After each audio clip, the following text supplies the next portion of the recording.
Okay, so today we are learning about chemical reactions and equations. Okay, so as we are starting with the first chapter, you all should know your science is divided into three branches: physics, chemistry, and biology. So today we are going to touch upon the chemistry of the three branches. Friends, so the very first thing you all might have learned about atoms, about valencies, about electrons, protons, neutrons, and various other things. Now we are going to learn more about chemical reactions and equations. Okay, if I talk about chemical reactions,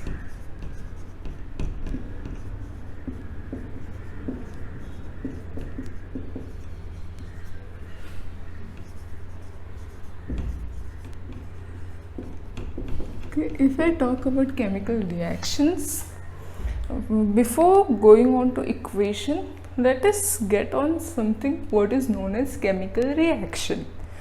As you know, anything which changes in nature is known as the reaction. Okay, so in nature there are two kinds of reaction: one physical reaction and the other one is chemical reaction.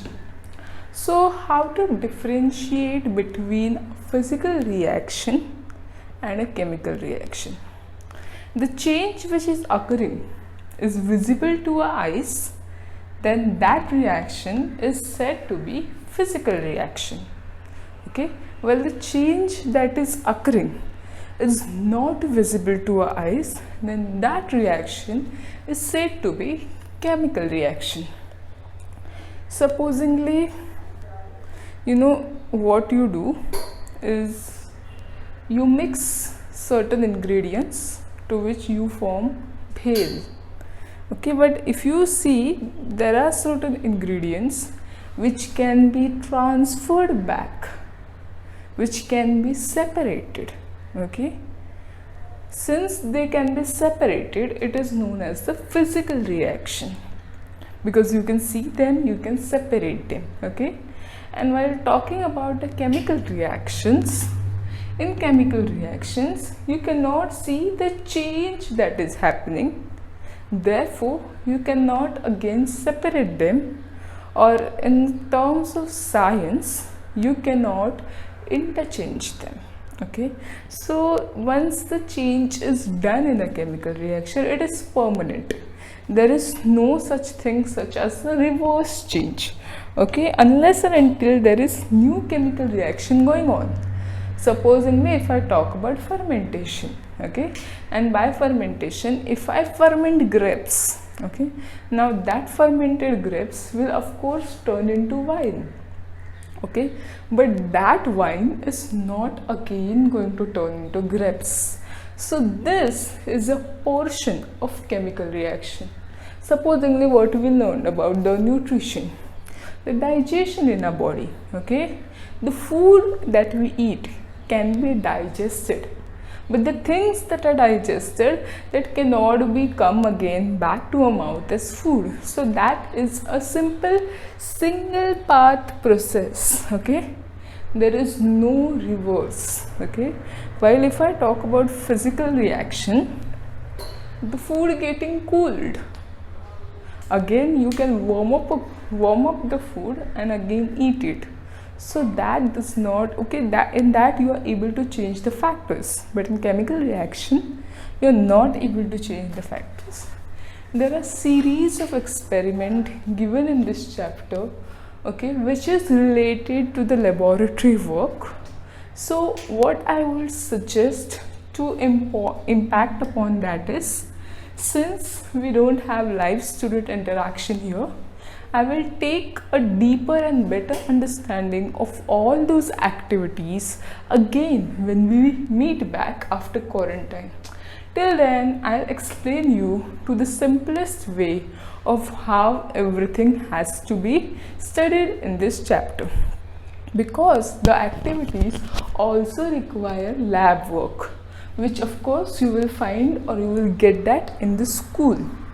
Okay, so here we are going to learn about various chemical reactions and before learning chemical reactions, what we are going to learn is how to write, how to form a chemical equation.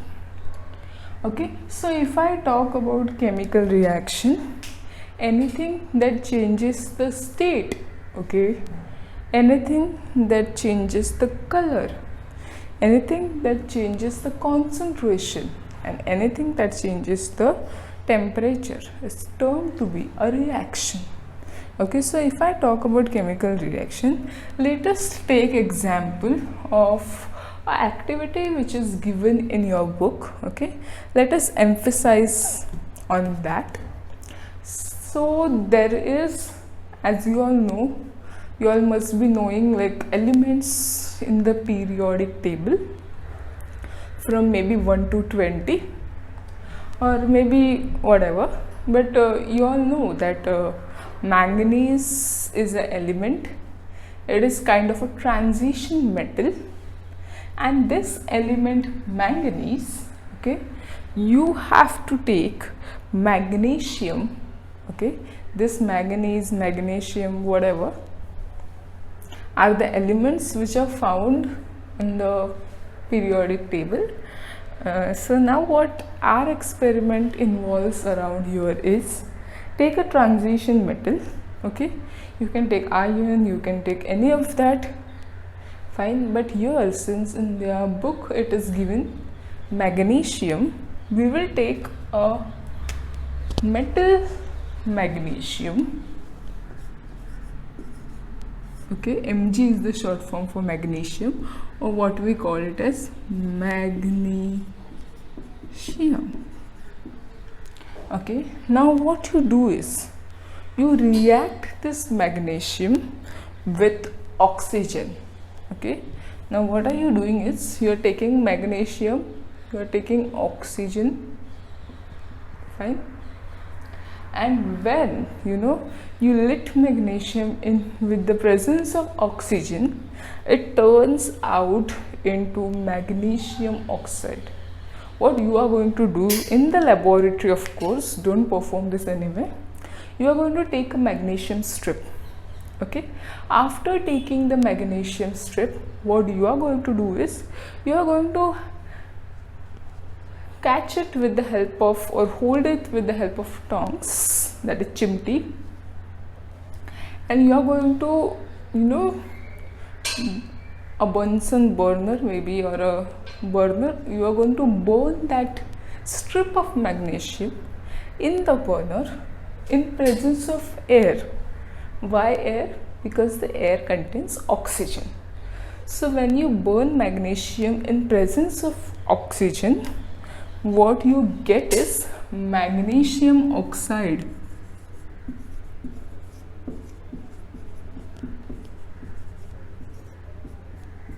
Okay, what happens is magnesium reacts with oxygen to form magnesium oxide. So by this, what I mean to say is, there is a reaction that is happening in between magnesium and oxygen in order to produce magnesium oxide. So if I talk about reaction that has been happening with magnesium and oxygen, the reaction on which, the substance on which the reaction occur are known as the reactants.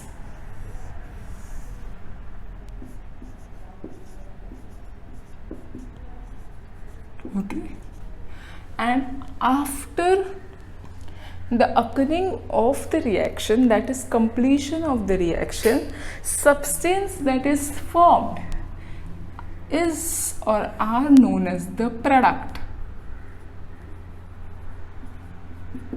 So you have reactants, magnesium and oxygen, you combine these two, it undergoes a reaction. For symbol of reaction to undergo, you substitute with the arrow. Fine. Okay, now these two reactions, magnesium and oxygen, So what are they doing? They are basically, mixing with each other, which leads to a sign of addition in between them. So what you get is, this is the left hand side, this is the right hand side.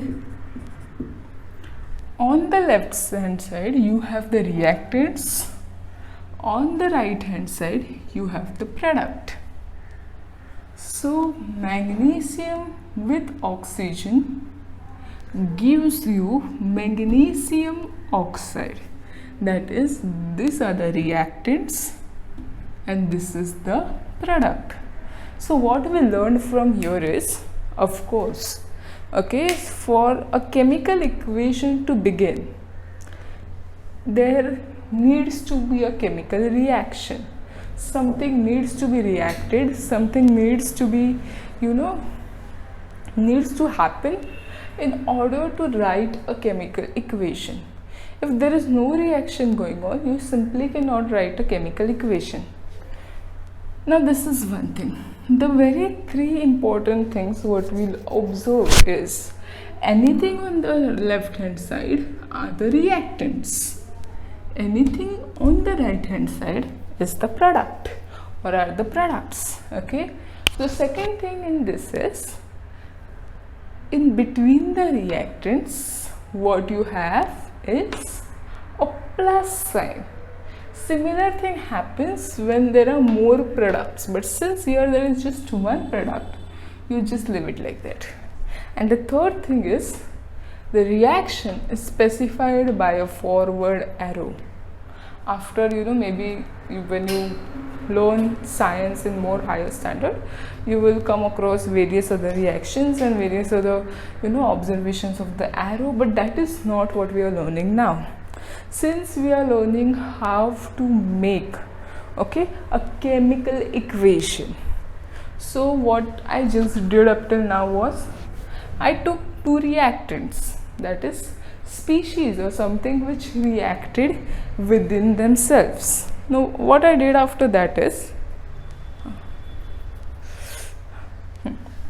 after reactants, what I did is, I took the reactants, I measured the value of reaction and reached upon that is the product.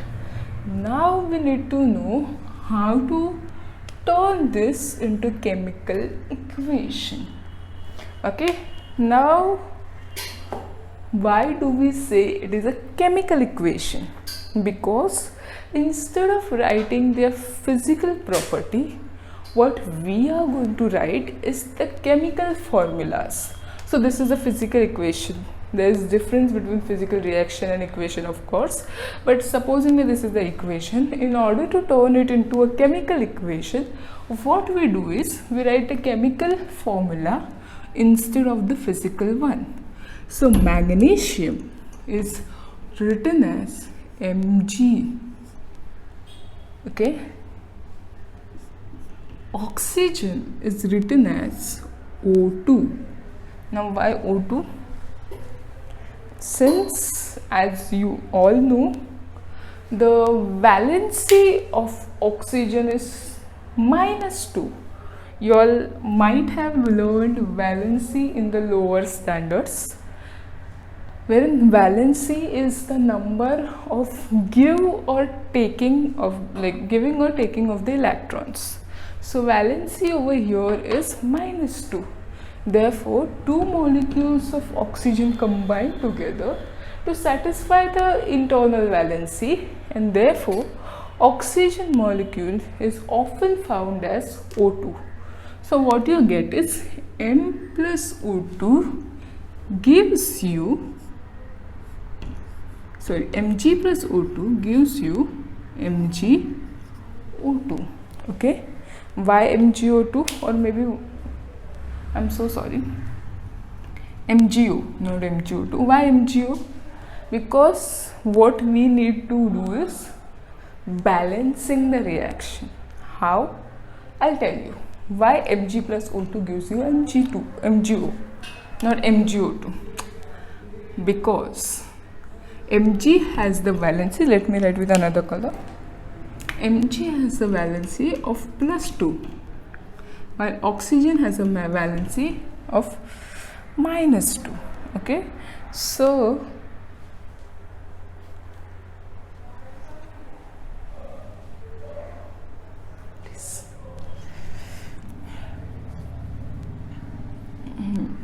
valency of -2 and this has the valency of +2.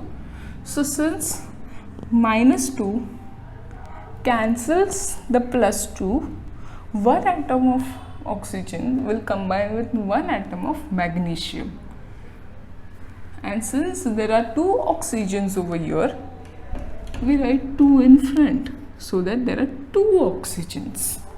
But at same time what happens is there are two magnesium, so we write 2 in the front. So this is a balanced chemical equation. About this we will learn in detail of how to balance the chemical equation. Now this was quite a bit simple, but let me explain to you all with some 2 or 3 examples on how to balance a chemical equation. I'm sorry.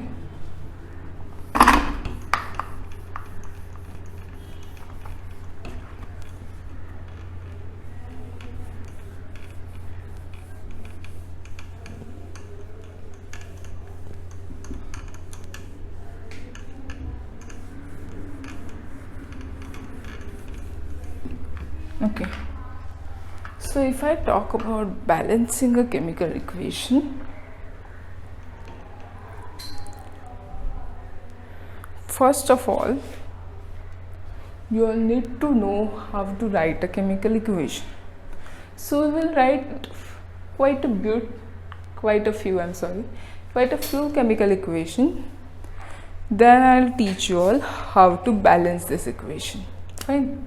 So the first thing what we have is hydrogen plus chlorine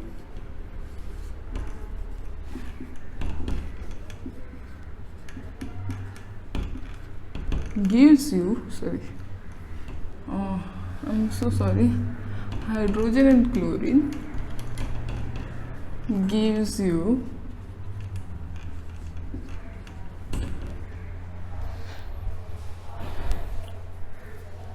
hydrogen chloride.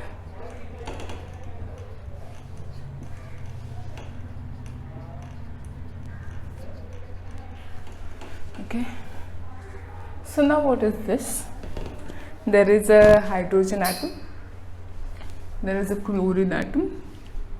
On combination or on combining the hydrogen chlorine, what you get is a hydrochloride.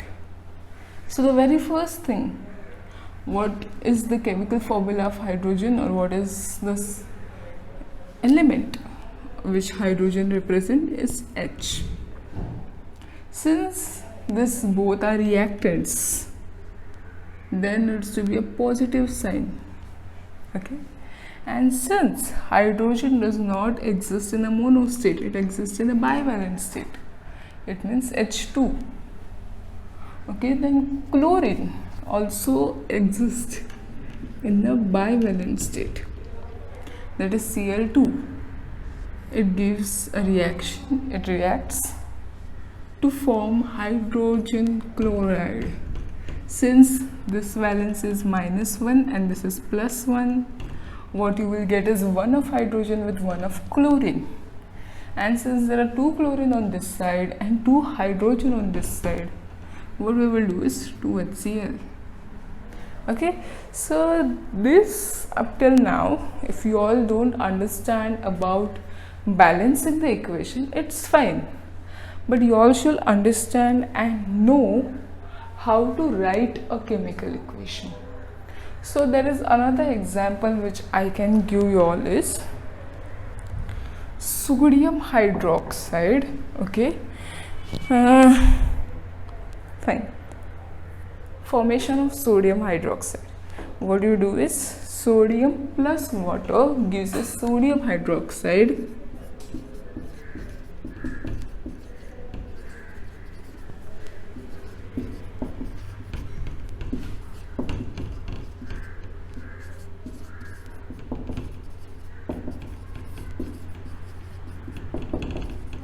and of course release of an hydrogen gas.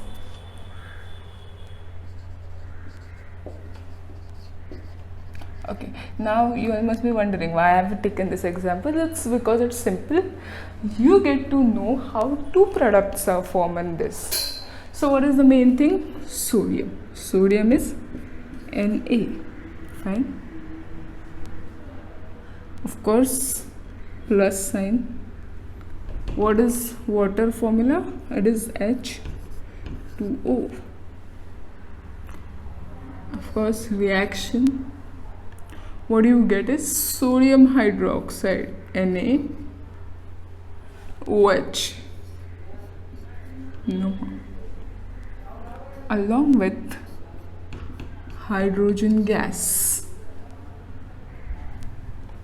Okay, so this is the reaction how you write. Now, of all this reaction, I will teach you all how to balance these equations, how to balance the chemical equation.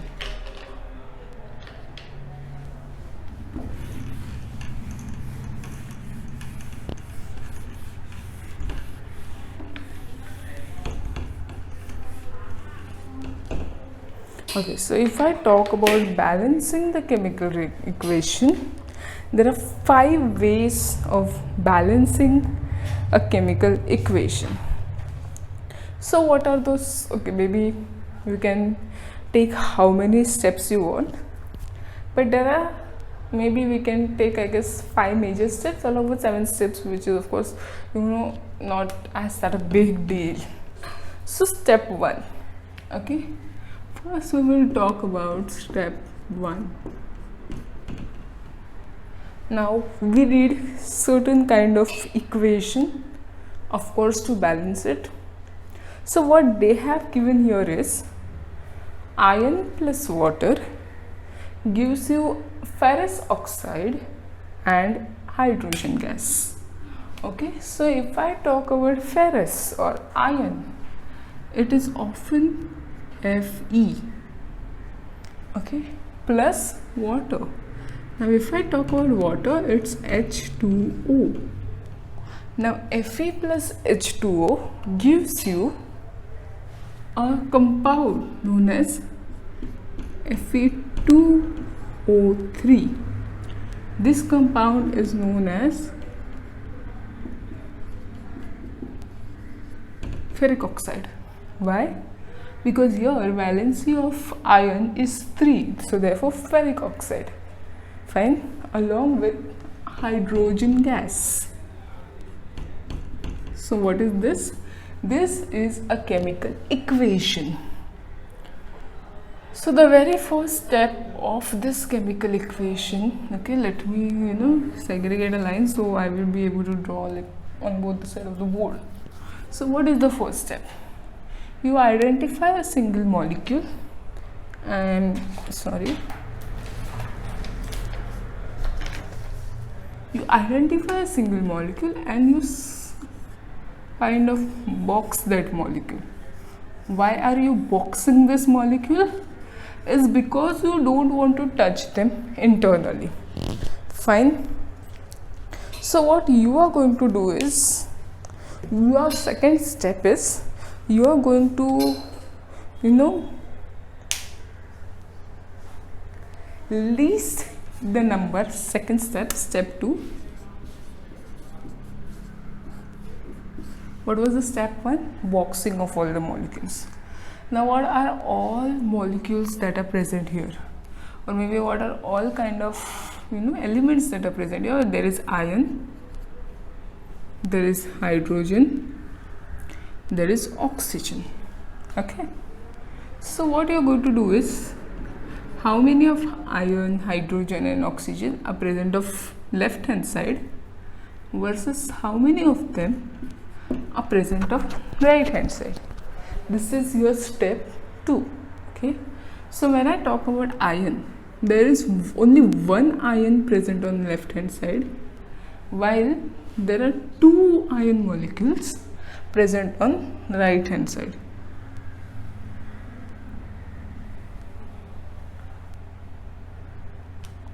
sorry. Okay, so there is one mistake. I took this as a ferric oxide. What you have in your book is the ferrous oxide.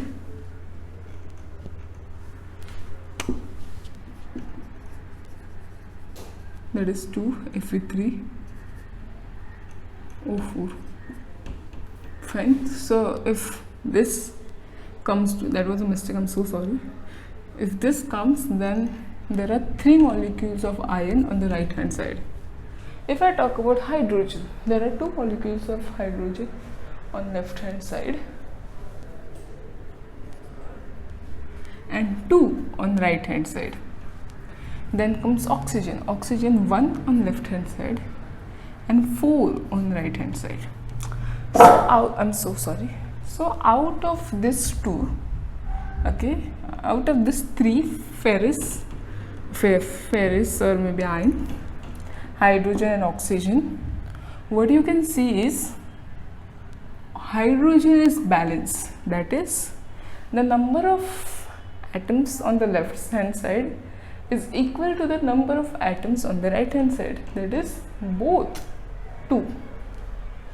While if you see, ferrous is 1 and 3, which is not balanced. Oxygen is 1 and 4, even that is not balanced. So what we will take is, first of all, in the step 3, we will take the first atom which is not balanced. Now the first atom which is not balanced is iron. Okay. Now if I talk about iron in LHS has just 1 atom, while in RHS it has 3 atoms. Okay.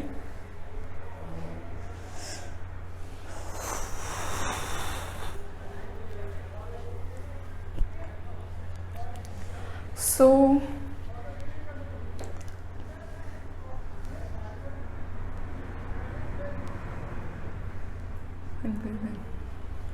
okay, so if I talk about left hand side, it's 1, in right hand side it's 3. You can, for your kind information, you can take any of the unbalanced first and then try to balance the whole equation. In your book, I guess oxygen is given, but you can take iron as well. So what happens here is, in order to balance both of this, we need the LCM, or maybe common divisible factor. So here it's 3, which is highest. If I multiply 1 by 3 on LHS, even I get 3. So I will rewrite my equation as, on LHS I want 3, so 3Fe plus O2 H2O gives you Fe3O4 plus H2. Now this is step 2, wherein our iron is balanced. Now this is step 3, of course, sorry. Now we will move on to step 4. Now in step 4, what you need to balance is the oxygen. Okay. So if I talk about oxygen in left hand side versus the right hand side, oxygen in left hand side has only 1 molecule, while on right hand side it has 4 molecules. So what we can do is, we can just multiply this 1 by 4. So what we can do is, since how we added 3 in front of iron in step 3, similarly we will rewrite that equation with 3Fe, and now as we cannot add 3 in front of O over here, or maybe 4 in front of O over here, what we are going to do is, we are going to add 4 in front of H2O, which will give Fe3O4 plus H2.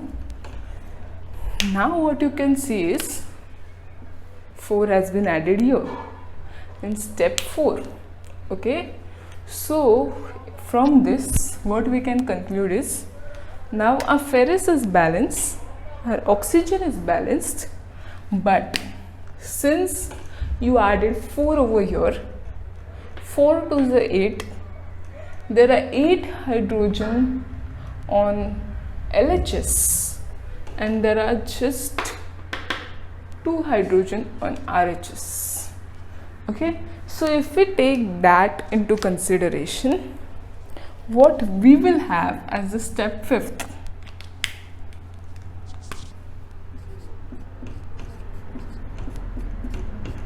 is as that of a following, that we need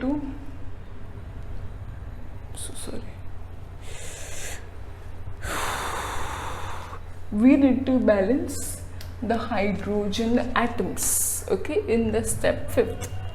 So since there are 8 over here and there are 4 over here, 2 over here, what we can simply do is 4 into 2 equals to 8. So we can add 4 over here. So this becomes 3Fe plus 4H2O gives you Fe3O4 plus 4H2. Okay. After this, simple thing what we can check here is if all the atoms are balanced again. For example, there are 3 ions on this side as well as on this side. There are 4 oxygen on this side as well on this side. 4 to the 8 hydrogen on this side as well on this side. So here our equation is balanced. But balancing this much does not, make a step. So what we are going to do is, now this method what we have done till now, okay, this was step 4, that is addition of 4 in front of hydrogen. Now step 5th and step 6 was to check if everything is balanced, which I have already shown you all in step 5th. Okay, so step 5th was addition of 4 in front of hydrogen. Step 6 was balancing the equation. Okay, now since I have balanced it here only, I won't show you further. So that is the step 6 what you have to learn. Now what is all this? This is known as hit and trial method.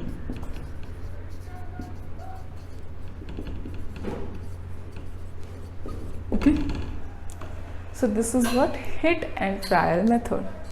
So this are 6 steps. Now the last step, least but not the last but not the least,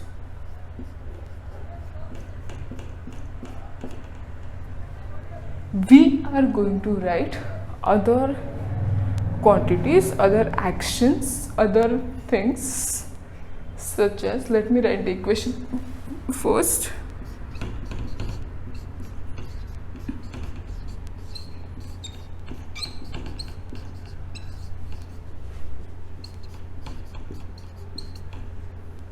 Okay, we are going to add some other factors, whether this is solid.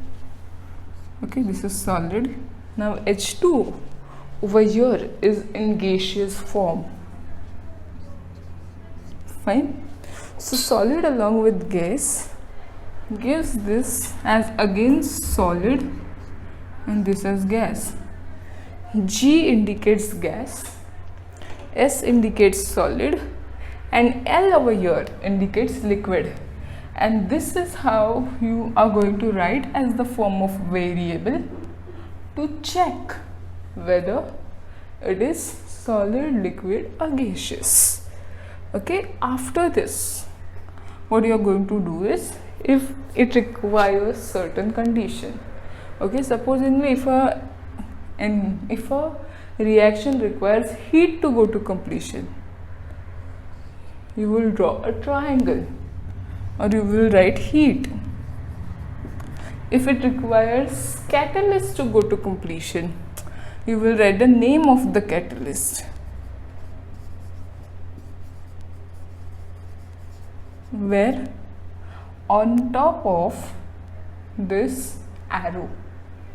Okay, so this is how we balance a chemical reaction or a chemical equation. So let us continue with 2 or 3 examples of again how to balance. Then we will move further on the types of chemical reaction.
So let us take example of a chemical equation what we did, like hydrogen plus chlorine gives you hydrogen chloride, H2 plus Cl2 gives you HCl. Now the first step is boxing this, okay, which is not a necessary step, but still after boxing this, second step is to write the valency of hydrogen and chlorine on both LHS and RHS. So if I talk about LHS, there are 2 hydrogen, there are 2 chlorine. On RHS, both are 1 and 1. So this is quite a simple balancing. You don't require 7 steps in this, because over there balancing of iron, oxygen and hydrogen took 3 steps, but here balancing will take only single step. So how? If I take any of it, chlorine or maybe hydrogen, in the left hand side it's 2. In order of it to become 2 on the right hand side, we have to multiply by 2. So what we can do is we can rewrite the equation H2 plus Cl gives you HCl.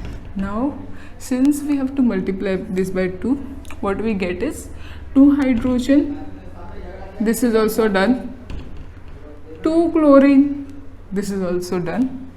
So H2 plus Cl2 gives you 2 HCl. So this is quite quickly balanced. Remaining is the step 7. H2 is gas, chlorine is gas, where HCl is usually liquid. So this is how you balance the reaction. Okay.